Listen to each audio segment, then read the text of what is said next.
ఆంధ్రప్రదేశ్ అభివృద్ధికి నాదీ పూచి అంటూ మొదటి నుంచి పనిచేస్తున్నారు.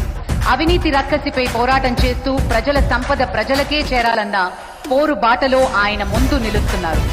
నిత్యం ప్రజలకి అందుబాటులో ఉంటూ వారి ఆకాంక్షల మేరకు పాలన సాగిస్తూ ఉన్నారు. అనుకున్నది సాధించే వరకు అహర్నిశలు శ్రమిస్తానని చెప్పడమే కాకుండా చేసి చూపించిన జన సైనికుడు, నాకు అన్న సమానమైన పవనన్నకి మిత్రుడు, ఎప్పుడు కూడా ఒకటే ఆలోచిస్తారు.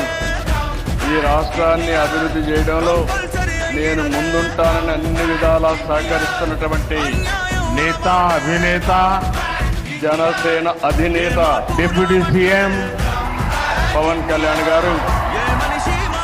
పవన్ కళ్యాణ్ जी